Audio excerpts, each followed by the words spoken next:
Chapter 2, the self-contemplation of spirit. If we ask how the cosmos came into existence, we shall find that ultimately we can only attribute it to the self-contemplation of spirit. Let us start with the facts now known to modern physical science. All material things, including our own bodies, are composed of combinations of different chemical elements such as carbon, oxygen, nitrogen, and C. Chemistry recognizes in all about 70 of these elements each, with its peculiar affinities.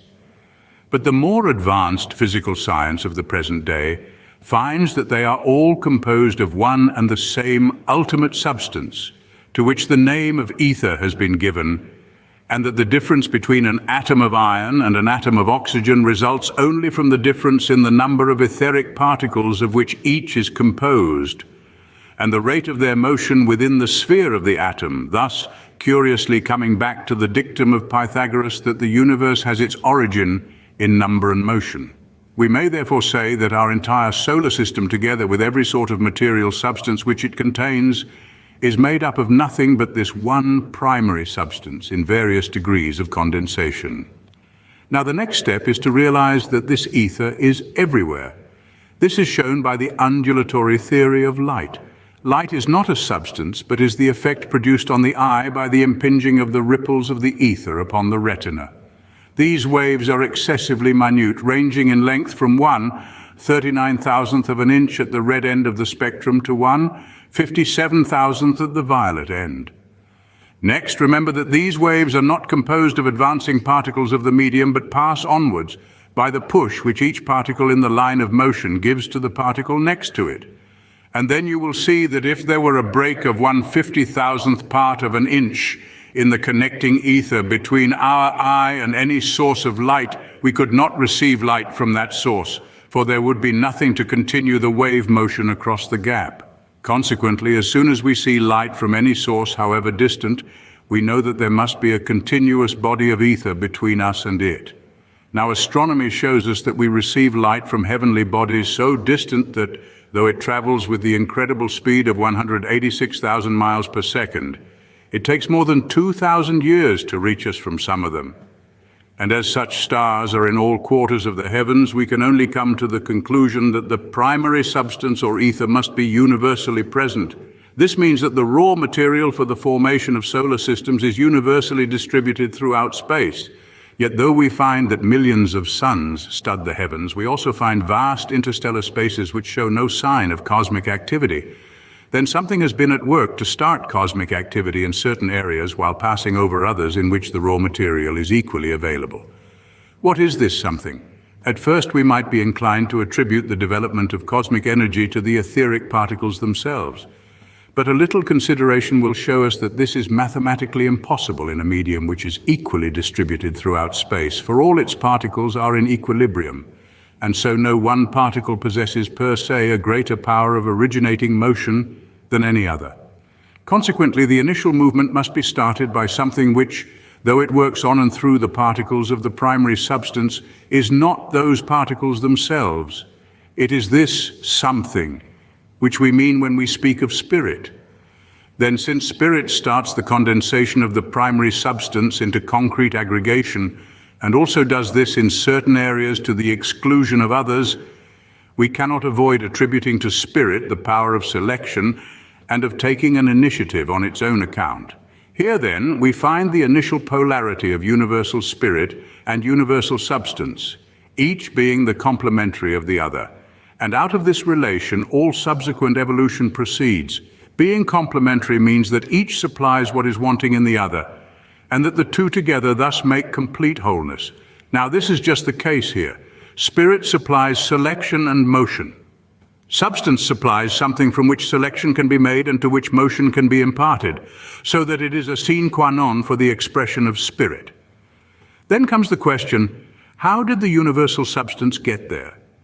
It cannot have made itself, for its only quality is inertia. Therefore, it must have come from some source having power to project it by some mode of action, not of a material nature.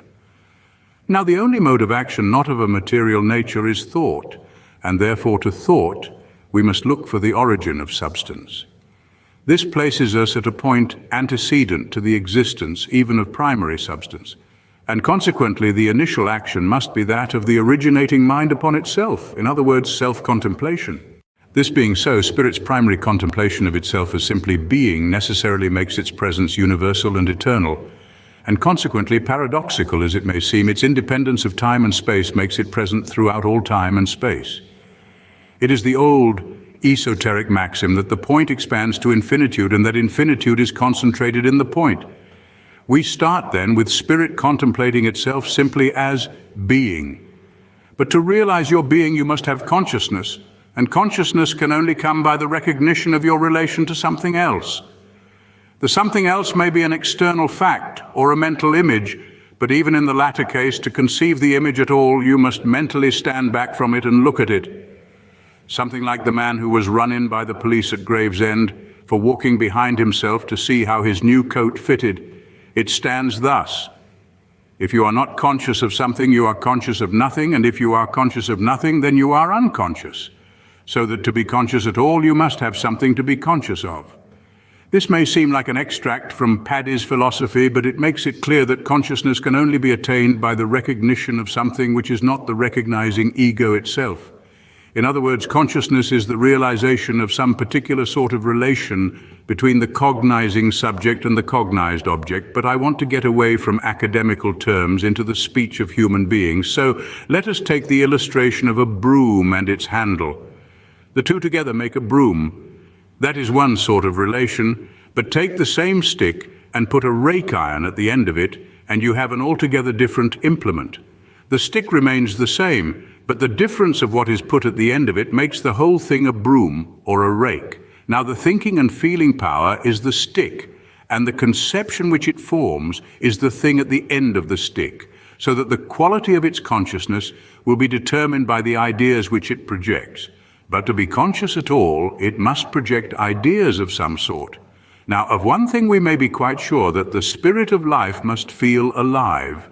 Then to feel alive, it must be conscious, and to be conscious, it must have something to be conscious of. Therefore, the contemplation of itself as standing related to something which is not its own originating self in propria persona is a necessity of the case. And consequently, the self-contemplation of spirit can only proceed by its viewing itself as related to something standing out from itself, just as we must stand at a proper distance to see a picture. In fact, the very word existence means standing out. Thus, things are called into existence, or outstandingness, by a power which itself does not stand out, and whose presence is therefore indicated by the word subsistence. The next thing is that since in the beginning there is nothing except spirit, its primary feeling of aliveness must be that of being alive all over. And to establish such a consciousness of its own universal livingness, there must be the recognition of a corresponding relation equally extensive in character. And the only possible correspondence to fulfill this condition is therefore that of a universally distributed and plastic medium whose particles are all in perfect equilibrium, which is exactly the description of the primary substance or ether. We are thus philosophically led to the conclusion that universal substance must be projected by universal spirit as a necessary consequence of spirit's own inherent feeling of aliveness. And in this way we find that the great primary polarity of being becomes established. From this point onward, we shall find the principle of polarity and universal activity. It is that relation between opposites without which no external motion would be possible, because there would be nowhere to move from and nowhere to move to, and without which external form would be impossible, because there would be nothing to limit the diffusion of substance and bring it into shape. Polarity, or the interaction of active and passive, is therefore the basis of all evolution. This is a great fundamental truth when we get it in its right order. But all through the ages, it has been a prolific source of error by getting it in its wrong order. And the wrong order consists in making polarity the originating point of the creative process. What this misconception leads to, we shall see later on. But since it is very widely accepted under various guises, even at the present day, it is well to be on our guard against it. Therefore, I wish the student to see clearly that there is something which comes before that polarity which gives rise to evolution, and that this something is the original movement of spirit within itself, of which we can best get an idea by calling it self-contemplation.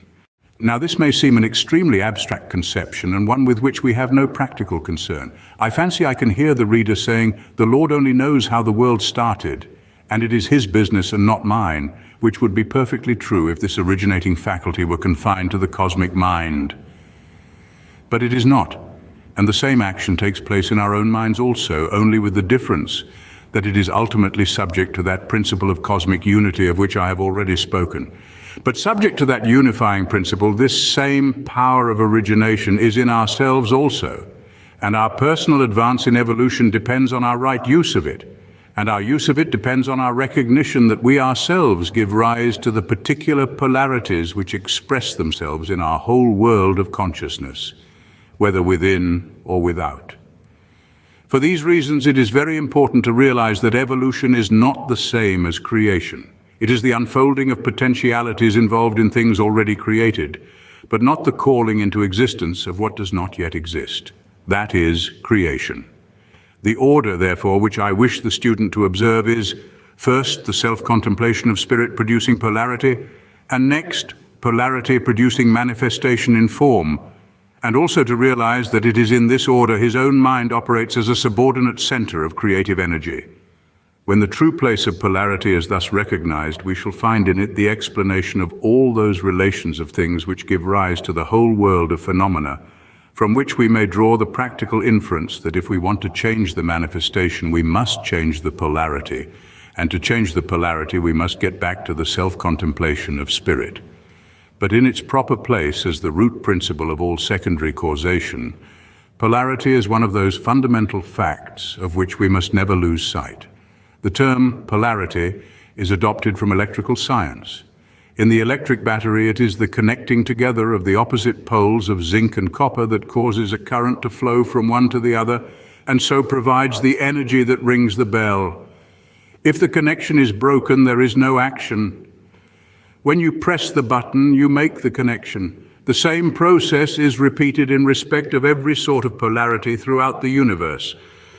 Circulation depends on polarity, and circulation is the manifestation of life, which we may therefore say depends on the principle of polarity.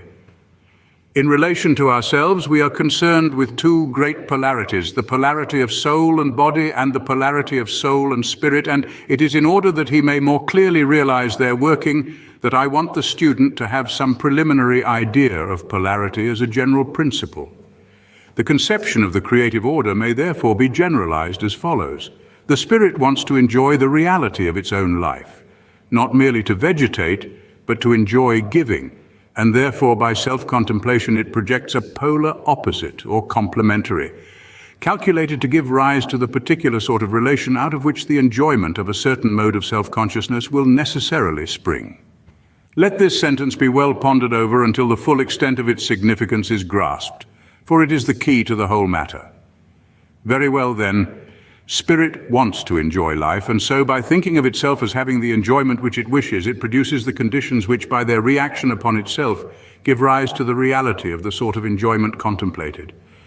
In more scientific language, an opposite polarity is induced, giving rise to a current which stimulates a particular mode of sensation, which sensation in turn becomes a fresh starting point for still further action. And in this way, each successive stage becomes the stepping stone to a still higher degree of sensation, that is, to a fuller enjoyment of life.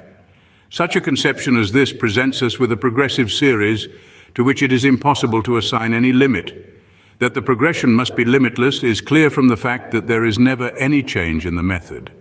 At each successive stage, the creating power is the self-consciousness of the spirit, as realized at that stage, still reaching forward for yet further enjoyment of life, and so always keeping on repeating the one creative process at an ever-rising level. And since these are the sole working conditions, the progress is one which logically admits of no finality. And this is where the importance of realizing the singleness of the originating power comes in, for with a duality, each member would limit the other. In fact, duality as the originating power is inconceivable, for once more to quote Paddy's philosophy, finality would be reached before anything was begun. This creative process, therefore, can only be conceived of as limitless, while at the same time strictly progressive, that is, proceeding stage by stage, each stage being necessary as a preparation for the one that is to follow. Let us then briefly sketch the stages by which things in our world have got as far as they have. The interest of the inquiry lies in the fact that if we can once get at the principle which is producing these results, we may discover some way of giving it personal application. On the hypothesis of the self-contemplation of spirit being the originating power, we have found that a primary ether, or universal substance, is the necessary correspondence to spirit's simple awareness of its own being. But though awareness of being is the necessary foundation for any further possibilities, it is, so to say, not much to talk about. The foundation fact, of course, is to know that I am, but immediately on this consciousness there follows the desire for activity. I want to enjoy my I amness by doing something with it. Translating these words into a state of consciousness in the cosmic mind, they become a law of tendency leading to localized activity. And looking only at our own world, this would mean the condensation of the universal etheric substance into the primary nebula, which later on becomes our solar system. This being the correspondence to the self-contemplation of spirit as passing into specific activity instead of remaining absorbed in simple awareness of being.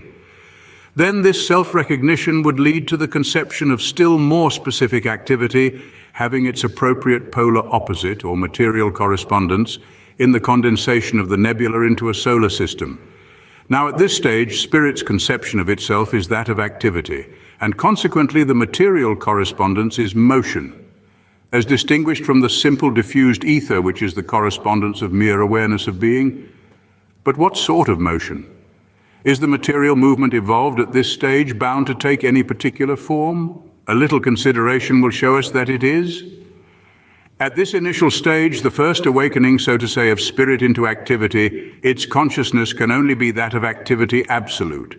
That is, not as related to any other mode of activity, because as yet there is none, but only as related to an all-embracing being, so that the only possible conception of activity at this stage is that of self-sustained activity, not depending on any preceding mode of activity, because there is none.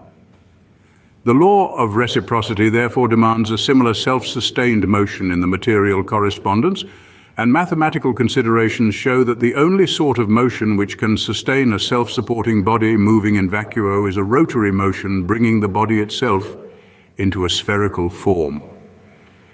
Now, this is exactly what we find at both extremes of the material world. At the big end, the spheres of the planets rotating on their axes and revolving round the sun, and at the little end, the spheres of the atoms, consisting of particles which, modern science tells us, in like manner rotate round a common center at distances which are astronomical as compared with their own mass. Thus, the two ultimate units of physical manifestation, the atom and the planet, both follow the same law of self-sustained motion, which we have found that on a priori grounds they ought in order to express the primary activity of spirit. And we may note in passing that this rotary or absolute motion is the combination of the only two possible relative modes of motion, namely motion from a point and motion to it, that is to say centrifugal and centripetal motion. So that in rotary or absolute motion, we find that both the polarities of motion are included, thus repeating on the purely mechanical side the primordial principle of the unity, including the duality in itself. But the spirit wants something more than mechanical motion, something more alive than the preliminary rotor, and so the first step toward individualized consciousness meets us in plant life. Then, on the principle that each successive stage affords the platform for a further outlook, plant life is followed by animal life, and this by the human order in which the liberty of selecting its own conditions is immensely extended. In this way, the spirit's expression of itself has now reached the point where its polar complementary or reciprocal manifests as intellectual man, thus constituting the fourth great stage of spirit self-recognition. But the creative process cannot stop here, for as we have seen, its root in the self-contemplation of spirit renders it of necessity an infinite progression. So it is no use asking what is its ultimate, for it has no ultimate. Its word is excelsior, ever life and life more abundant. Therefore the question is not as to finality where there is none, but as to the next step in the progression. 4 kingdoms we know. What is to be the 5th? All along the line, the progress has been in one direction, namely toward the development of more perfect individuality. And therefore, on the principle of continuity, we may reasonably infer that the next stage will take us still further in the same direction. We want something more perfect than we have yet reached, but our ideas as to what it should be are very various, not to say discordant, for one person's idea of better is another person's idea of worse. Therefore, what we want to get at is some broad generalization of principle which will be in advance of our past experiences. This means that we must look for this principle in something that we have not yet experienced. And the only place where we can possibly find principles which have not yet manifested themselves is in Gremio Dei, that is, in the innermost of the originating spirit, or as St. John calls it, in the bosom of the Father. So we are logically brought to personal participation in the divine ideal as the only principle by which the advance into the next stage can possibly be made. Therefore, we arrive at the question, what is the divine ideal like?